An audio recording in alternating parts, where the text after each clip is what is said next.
Coffee playing an important role in Indonesia's economic growth. Just as important are cooperatives, as they encourage independence during the colonial days and facilitate the production and distribution needs of farmers.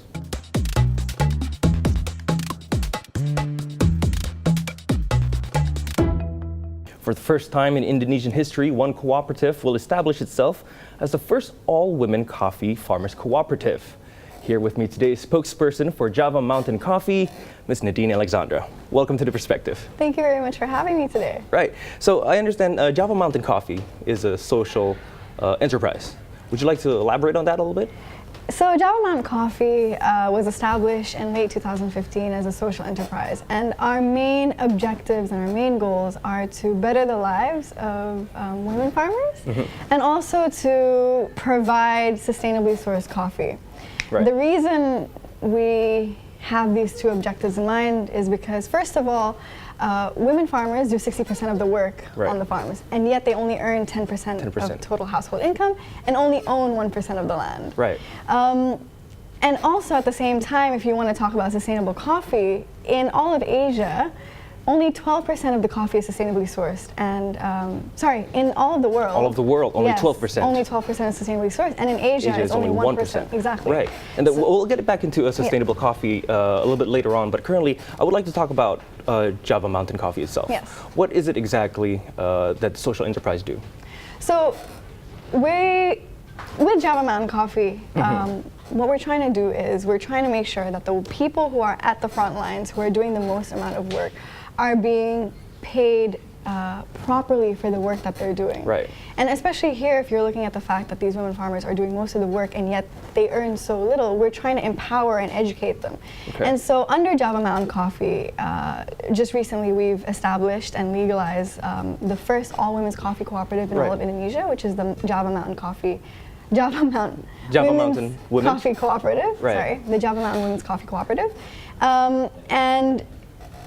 And then next month we will have the Bali Mountain Women's Coffee Cooperative, which will also be legalized. And it's only then, after these two cooperatives have been set up, can we actually establish or roll out a sustainable program, which is not only to source sustainably, which is not only to produce sustainably sourced coffee, but also to ensure the livelihoods of these women in the future, because of the effects of climate change are very real, and they're happening here and now. Okay, let's talk about the legalization process real quick.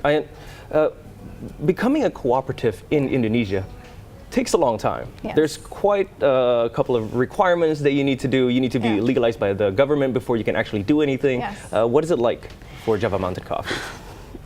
So there were a few, what's the best way to put this? There were a few snags that were encountered along the process, because unfortunately not everybody has the same values in mind or same objectives in mind. So there were definitely some obstacles we faced, and all the costs related to setting up a cooperative, it can cost up to 15 million rupiah. 15 million rupiah. Which is to establish it. Yeah, which is a big sum when you're considering that these are farmers.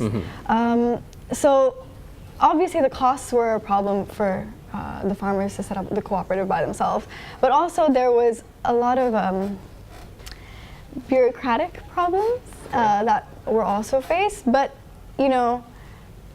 it's a very enlightening and very humbling experience to actually encounter people.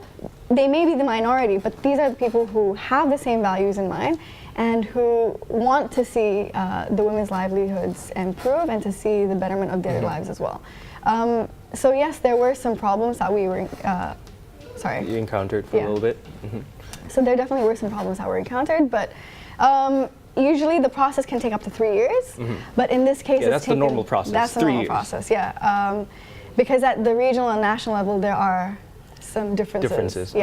But actually what we've ended up doing is we've been able to establish the Java Mountain Women's Coffee Cooperative within 3 to 4 months. 3 to 4 months. Yes. That is a big step. Did you get some support from the government during your legalization process? Yes, so in fact the Ministry of Dinas helped a great deal and was very supportive in seeing an all-women's coffee cooperative set up in Indonesia for the first time. That in itself is a great accomplishment, and we're very grateful that Right. So you saw actually a lot of support from the government into establishing an all-women cooperative. Yeah, exactly. And then you talked a little bit about how much it cost to set up a cooperative. How did Java Mountain Coffee acquire the funds required to establish these cooperatives? So under Java Mountain Coffee, we've created a Women's Empowerment and Innovation Fund. And it's through these sales that we're able to invest in the things that are required to set up, say, for example, the cooperative, that are needed to set up the sustainable program and that are also needed in the future, which we are actually currently working on, is to acquire the international certifications, which are, for example, Fair Trade and Rainforest Alliance. Yeah. Okay. And that will allow you to conduct trade internationally, yes. foreign seas. Yes, exactly. And once we have these international certifications, the customer can create conscious decisions on consuming something that has a positive social and environmental impact. And that, I think that trend is only beginning here in Indonesia, right. but internationally it's recognized and it's very well respected. Right, so you'll have like a logo or something that will be able to distinguish from different products that are... Yes, so once we have the international certifications, on the actual Java Mountain Coffee packages, there will be the logos for Fair Trade and Rainforest Alliance, which will allow Java Mountain Coffee to really stand out as a social enterprise that has positive impacts on the farmers and also has positive environmental impacts. All right, we will come back and talk a little bit more about the all-women's cooperatives. When we come back, we will be talking about the gender equalities and issues that Java Mountain Coffee faces and the efforts that they are putting into resolving the issues. When we come back on The Perspective.